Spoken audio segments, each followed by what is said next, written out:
നല്ല ആരോഗ്യ ഗുണമുള്ള മുരിങ്ങയില കൊണ്ട് നല്ല റിച്ച് ആയിട്ടുള്ളൊരു തോരൻ ഉണ്ടാക്കാം. മുരിങ്ങയില ഉണ്ടാകുന്ന കാലമാണെങ്കിലും വളരെ കുറച്ചൊക്കെ നമുക്ക് കിട്ടാറുള്ളൂ പലപ്പോഴും, അല്ലേ? ഇതുപോലെ ഉണ്ടാക്കിയാൽ മതി. മുരിങ്ങയിലയുടെ രുചി ഒട്ടും കുറയാതെ തന്നെ നമുക്ക് ഉണ്ടാക്കിയെടുക്കാം. നമസ്തേ, ഞാൻ ധന്യ. ഇത് വെജ് കേരള. ഇതിനു വേണ്ട ഇൻഗ്രീഡിയൻസിൽ നമുക്ക് ആദ്യം വേണ്ടത് നന്നായി വൃത്തിയാക്കിയ മുരിങ്ങയില. നമുക്ക് കിട്ടുന്ന അത്രയും. ഇവിടെ ഞാൻ എടുത്തിട്ടുള്ളത് ഒരു വലിയ 2 പിടിയാണ് കേട്ടോ. അടുത്തത് വേണ്ടത് തേങ്ങയാണ്. ചെറിയ തേങ്ങ ഏകദേശം ഒരു 120 ഗ്രാമോളം ഞാൻ എടുത്തിട്ടുണ്ട്. ഇത് മുഴുവൻ നമുക്ക് വേണ്ടി വരില്ല, നോക്കിയിട്ടേ ചേർക്കുള്ളൂ കേട്ടോ. അടുത്തത് വേണ്ടത് വല്യുള്ളിയാണ്, ചെറുതായി അരിഞ്ഞത്. ഒരു മീഡിയം സൈസ് ഉള്ളി എടുത്തിട്ടുണ്ട്. ഇനി വേണ്ടത് തേങ്ങയിലേക്ക് ചേർക്കാൻ വേണ്ടി ഒരു 3-4 അല്ലി വെളുത്തുള്ളിയും ഒരു 1/4 ടീസ്പൂൺ ജീരകവുമാണ്. ഇനി താളിക്കാൻ വേണ്ടി 1 ടീസ്പൂൺ കടുകും 1 ടേബിൾ സ്പൂൺ അരിയും വേണം. ഏത് അരി വേണമെങ്കിലും എടുക്കാം കേട്ടോ. ഇതിൽ ഞാൻ കറിവേപ്പിലയോ വറ്റൽമുളകോ ഒന്നും ചേർക്കുന്നില്ല. കുറച്ച് മഞ്ഞൾപ്പൊടി കൂടി എടുക്കുന്നുണ്ട് നിറത്തിന് വേണ്ടി. ഇനി ഞാൻ എടുത്തിട്ടുള്ളത് 2 പച്ചമുളകാണ്. നിങ്ങൾക്ക് എരിവിനനുസരിച്ച് എടുക്കാം കേട്ടോ. എൻ്റെ മോന് എരിവ് തീരെ പറ്റില്ല, അതുകൊണ്ടാണ് ഞാൻ ഇത്രയും കുറച്ചെടുക്കുന്നത് കേട്ടോ. ഞാനൊരു 1.5 ടേബിൾ സ്പൂൺ വെളിച്ചെണ്ണ എടുത്തിട്ടുണ്ട്. ഏത് വെജിറ്റബിൾ ഓയിൽ വേണമെങ്കിലും എടുക്കാം കേട്ടോ. പിന്നെ കുറച്ച് ഉപ്പും ആവശ്യത്തിന്. ഇനി ഇത് നമുക്ക് എങ്ങനെയാണ് ഉണ്ടാക്കുന്നത് നോക്കാം. ഉപ്പേരി ഉണ്ടാക്കുന്നതിന് മുന്നേ, അതായത് തോരൻ ഉണ്ടാക്കുന്നതിന് മുന്നേ നമ്മുടെ ഇല നമുക്കൊന്ന് പ്രിപ്പയർ ചെയ്യാനുണ്ട്. നന്നായി കഴുകി വൃത്തിയാക്കിയ മുരിങ്ങയില ഒരു ക്ലീൻ ആയിട്ടുള്ള ടവലിലിട്ട് അതിലെ വാട്ടർ കണ്ടന്റ് എല്ലാം നമുക്ക് ഒപ്പി മാറ്റിയെടുക്കണം ഇതുപോലെ. ഇല്ലെങ്കിൽ തോരൻ ഉണ്ടാക്കുമ്പോൾ ഇലകൾ തമ്മിൽ ഒട്ടിപ്പിടിച്ചു പോകും. ഇതാണ് ഒന്നാമത്തെ ടിപ്പ്. ടവലിലിട്ട് വെള്ളം എല്ലാം വാട്ടർ കണ്ടന്റ് എല്ലാം ഒപ്പി മാറ്റിയ ശേഷം ഇനി നമ്മൾ ചെയ്യാൻ പോകുന്നത് ഈ മുരിങ്ങയില കട്ട് ചെയ്യാന്നുള്ളൊരു പ്രോസസ്സിലേക്കാണ്. ചെറുതായി കട്ട് ചെയ്താൽ മതി. അതിന് കത്തിയോ കത്രികയോ ഉപയോഗിക്കാം. ഞാൻ ഇത് ചെയ്യാൻ പോകുന്നത് എൻ്റെ ഫുഡ് പ്രോസസ്സറിലേക്ക് ഇട്ടിട്ട് ഒരു ചെറിയൊരു കറക്കം കൊടുക്കാനാണ് പോകുന്നത്. അത് ചെയ്തിട്ട് കാണിച്ചു തരാം കേട്ടോ. ഇലകൾ തമ്മിൽ ഒട്ടിപ്പിടിക്കാതിരിക്കാനുള്ള രണ്ടാമത്തെ ടിപ്പാണ് ഇത്. ഇനി നേരെ കുക്കിങ്ങിലേക്ക് കിടക്കാം. ഒരു പാൻ മീഡിയം ഫ്ലെയിമിൽ വെക്കുക. പാൻ ചൂടാകുമ്പോൾ കോക്കനട്ട് ഓയിൽ ഒഴിച്ചു കൊടുക്കുക, അല്ലെങ്കിൽ വെജിറ്റബിൾ ഓയിൽ ഒഴിച്ചു കൊടുക്കുക. എണ്ണ ചൂടാകുമ്പോൾ കടുകും നമ്മൾ എടുത്തു വെച്ച അരിയും ചേർത്ത് കൊടുക്കുക.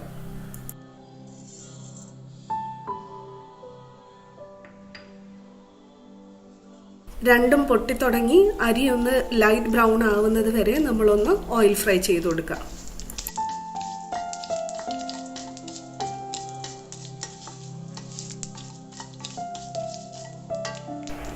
ഇപ്പോൾ ഇത് അരിയും കടുകും പൊട്ടുന്നുണ്ട്. അരി ഒരു ലൈറ്റ് ബ്രൗൺ ആയിട്ടുണ്ട്. ഇനി നമുക്ക് ഇല ചേർത്ത് കൊടുക്കാനുള്ള സമയമായിട്ടുണ്ട്.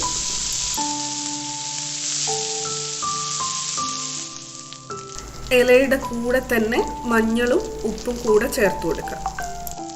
ഈ പച്ചക്കറികളൊക്കെ വേവിക്കുമ്പോൾ, പ്രത്യേകിച്ച് ഇലക്കറികൾ, ഉള്ളി അതുപോലത്തെ ഒക്കെ വേവിക്കുമ്പോൾ മഞ്ഞളും കൂടെ പെട്ടെന്ന് കൂടെ തന്നെ ചേർത്ത് കൊടുത്താൽ അത് പെട്ടെന്ന് വാടാനും പെട്ടെന്ന് തന്നെ വെന്ത് കിട്ടാനും ഹെൽപ്പാവും. നന്നായി ഇളക്കി ചേർത്ത് കൊടുക്കുക. ഇപ്പോഴാണ് എല്ലാവരും പിറുപിറുക്കുക, അയ്യോ ഇതിപ്പോൾ ഇത്രയേ അല്ലേ ഉള്ളൂ, ഇതിപ്പോൾ എങ്ങനെയാണ് എല്ലാവർക്കും എത്തിക്കാന്നൊക്കെ ഒരു പിറുപിറുക്കലും ആത്മകഥങ്ങളൊക്കെ വരും അല്ലേ. ഇലക്കറികൾ അങ്ങനെ തന്നെയാണ്. അതുകൊണ്ടാണ് നമ്മൾ തേങ്ങയും ഉള്ളിയൊക്കെ അതിൻ്റെ കൂടെ ചേർക്കുന്നത്. പക്ഷേ എപ്പോഴും നമ്മൾ ചേർക്കുമ്പോൾ അതത് പച്ചക്കറീൻ്റെ രുചി പോകാത്ത, ഓവർ പവർ ചെയ്യാത്ത വിധത്തിൽ വേണം ചേർക്കാൻ എന്നേ ഉള്ളൂ. ഇപ്പം ഈ സമയത്താണ് ഞാൻ ഉള്ളി ചേർത്ത് കൊടുക്കുന്നത്, അരിഞ്ഞു വെച്ച ഉള്ളി.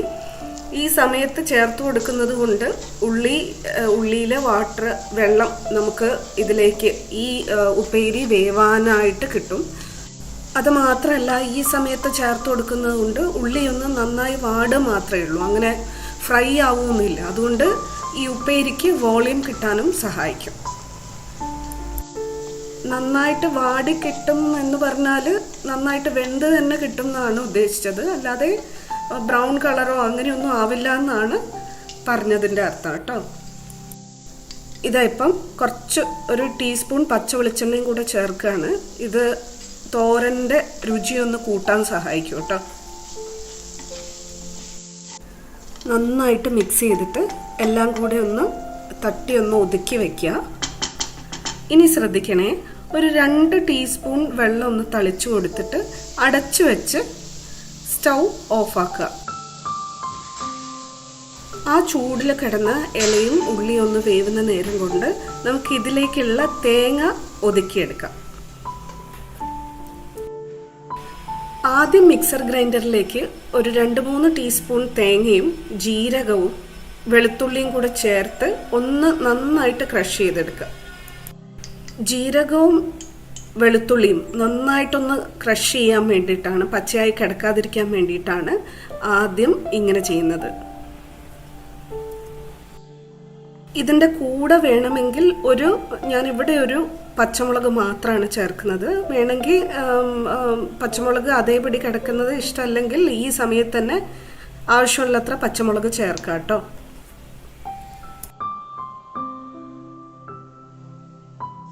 ക്രഷ് ചെയ്ത് കഴിയുമ്പോൾ ഈ പാകത്തിൽ കിട്ടും നമുക്ക്. ഇനി ഇതിൻ്റെ കൂടെ ബാക്കിയുള്ള തേങ്ങയും കൂടെ ചേർത്തിട്ട് പാകത്തിന് ഇലയുടെ പ്രസൻസിനെ ഓവർ പവർ ചെയ്യാത്ത വിധത്തിലുള്ള തേങ്ങ ചേർത്തിട്ട് ഇതേപോലെ തന്നെ ഒരു 2 പൾസോ ഒരു ചെറിയ കറക്കമോ കൊടുത്തിട്ട് ക്രഷ് ചെയ്തെടുക്കുക. ഇതൊക്കെ കണ്ടോ, ഈ ഒരു പാകത്തിൽ കിട്ടിയാൽ മതി. ഇനി നമുക്ക് ഇലയിലേക്ക് ഇത് ചേർത്ത് കൊടുക്കാം. ഇല നമ്മൾ തീ ഓഫാക്കിയിട്ട് വെള്ളം തളിച്ച് തീ ഓഫാക്കിയിട്ട് അടച്ചു വെച്ചതായിരുന്നു. അത് കുറച്ചും കൂടി ഒന്ന് വെന്ത് കാണും. ഇപ്പോൾ ഇനി തേങ്ങയും കൂടി ചേർത്തിട്ട് ബാക്കി നമ്മൾ നോക്കാം. ഒരു പച്ചമുളക് ഞാൻ നെടുവേ ഇങ്ങനെ പൊട്ടിച്ചിട്ട് ഇതിലേക്ക് വെച്ച് കൊടുക്കുന്നുണ്ട്. ഇതെന്തിനാന്ന് വെച്ചാൽ അതിൻ്റെ മണം കിട്ടും, പക്ഷേ എരിവ് അതിലേക്ക് പിടിച്ച് കയറില്ല. അതിന് വേണ്ടിയിട്ടാണ്. തേങ്ങ നോക്കിയിട്ട് ചേർക്കുക കേട്ടോ. ഇളക്കി നോക്കിയിട്ട് പോരെങ്കിൽ മാത്രം വീണ്ടും ചേർത്ത് കൊടുക്കുക. ഇതിപ്പോൾ എനിക്ക് തോന്നുന്നു ഇത് മതിയാവുമെന്ന് തോന്നുന്നു. ഇളക്കി നോക്കാം നമുക്ക്. നന്നായിട്ട് ഇളക്കി ചേർത്ത് കൊടുക്കുക കേട്ടോ. ഫ്ലെയിമും ഓൺ ആക്കിയിട്ട് ഒരു ലോയിൽ വെച്ച് കൊടുക്കുക. എന്നിട്ട് ഇളക്കി നന്നായിട്ട് ഇതുപോലെ കൂട്ടി വെച്ച് കൊടുക്കുക. എന്നിട്ട് അടച്ചു വയ്ക്കുക. അടച്ചു വെച്ച് ഒരു 10 മുതൽ 15 സെക്കൻഡ് വരെ മാത്രം അടച്ചു വെച്ചാൽ മതി. എന്നിട്ട് തുറക്കുമ്പോഴത്തേക്കും നമ്മുടെ ഉപ്പേരി റെഡിയാണ് കേട്ടോ. തോരൻ റെഡിയാണ് കേട്ടോ. ഇതപ്പോൾ 10 സെക്കൻഡ് നേരം മാത്രം ചെറിയ തീയിലിട്ട് അടച്ചു വെച്ച തോരൻ തുറന്നിട്ടുണ്ട്. നല്ല മണം വരുന്നുണ്ട്. തോരൻ റെഡിയാണ്. നമുക്ക് പ്ലേറ്റ് ചെയ്യാം. എല്ലാവരും ഇതുപോലെ വീട്ടിൽ ചെയ്ത് നോക്കിയിട്ട് പറയണേ. സബ്സ്ക്രൈബ് ചെയ്യാത്തവരുണ്ടെങ്കിൽ ചെയ്യണേ കേട്ടോ. പിന്നെ കമൻറ്റ് മറക്കല്ലേ, ലൈക്കും മറക്കല്ലേ കേട്ടോ.